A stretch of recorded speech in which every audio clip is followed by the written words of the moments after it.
আপনি যদি এ জন্মে মানব জীবনের ধর্মটা পালন করেন, পশুর ধর্ম না, পশুর ব্যবহার না, মানুষের ব্যবহার, তাহলে আবার আপনি সুযোগ পাবেন, মানব জন্ম পাবেন।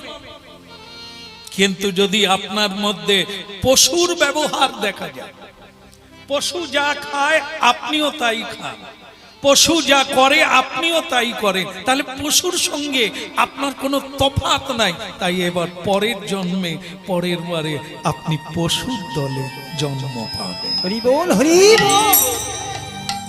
হ্যাঁ, দেখেন আমি বললাম আর আপনারা হয়ে যাবেন, আমরা হয়ে যাব তা না। কর্ম, কর্ম ফল আগে আনা।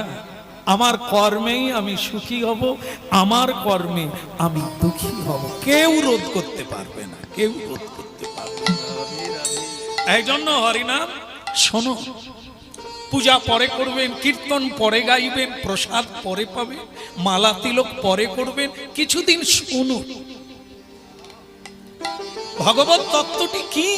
কৃষ্ণস্তু ভগবান স্বয়ং, এই তত্ত্বটি কি এটা আগে জানতে হবে। জানলে সহজ হয়ে যাবে, তখন বৈরাগ্য, বিদ্যা, ভক্তি যোগ সবকিছু আপনার মধ্যে উপনীত হয়ে যাবে। এটা আগে বুঝতে হবে, আমি কোথা থেকে এলাম, আবার কোথায় যাব চলে। আসল ব্যাপারটা কি যে মানে ওই চুনি পান্না এসব পাথর, তো পাথর জড়িয়ে আছে, ওকে ঘষে ঘষে পাথর ক্ষয়ে যাবে, আসল পাথরটা বেরোবে।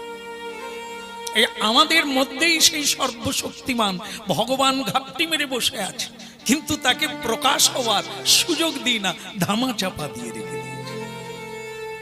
তুমি এখন থাকো, ভগবান তোমাকে সংসারে কোনো কাজে লাগবে না। এখন সংসার করতে হবে, উন্নতি করতে হবে।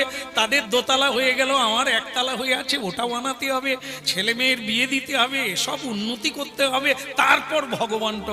তাহলে আমরা এখন কি করলাম? ধামা চাপা দিয়ে। এই জন্য তার প্রকাশ নাই। বিক্রম ঘটছে কার? কলির বিক্রম ঘটছে। কলির ধর্মটা কি? মানুষকে সত্য থেকে মিথ্যার পথে চালিয়ে দেওয়া। চোখ থাকবে দেখতে পাবে না, বুদ্ধি থাকবে বুঝতে পারবে না, বিবেক থাকবে বৈরাগ্য হবে না, কি করা উচিত বুঝতে পারবে না, কোথায় যাওয়া উচিত বুঝতে পারবে না, কার সঙ্গ করা উচিত বুঝতে পারবে না, কাকে মানা উচিত কাকে মানা উচিত নয় এটা বুঝতে পারে না। তার মধ্যে তার মানে কি দাঁড়ালো? তার মাথায় কোনো মেধা শক্তি নাই। ধৃতরাষ্ট্র অন্ধ ছিল, ভগবানকে চিনতে পারে না, শকুনিকে গুরু করল। সংসারে শকুনির অভাব নাই। হ্যাঁ, হরিনাম করে এত খরচা করে তুই কি করবি? এসব বাজে খরচা, তার চাইতে জমি কিনবি, কি সার্টিফিকেট কিনবি, ডবল হবে, ছেলে মেয়ের উন্নতি হবে। কি আর এই যে হরিনাম করে এত খরচা হবে, এতে তুই কি পাবি? এ যুক্তি দেওয়ার শকুনি ঘরে ঘরে আছে। কিন্তু কজন আছে বিদুর, কজন আছে বিভীষণ সংসারে, তাদেরকে আমরা লাথি মেরে তাড়িয়ে দিই। হ্যাঁ, ভালো যুক্তি দিলে, ভালো সিদ্ধান্ত দিলে, ভালো কথা বললে তাকে তাড়িয়ে দেবে, তার সঙ্গ করবে না। ওটা রাবণ করলো, লাথি মেরে তাড়িয়ে দিল। যা, এই হল এই সংসারের নিয়ম। ভালো লোককে তাড়িয়ে দেবে, আর খারাপকে তোমার মতো আপন হয় না। তুমি বলেছিলে বলেই তো বাবা মাকে আলাদা করে দিয়েছে, আমি খেতে দিইনি।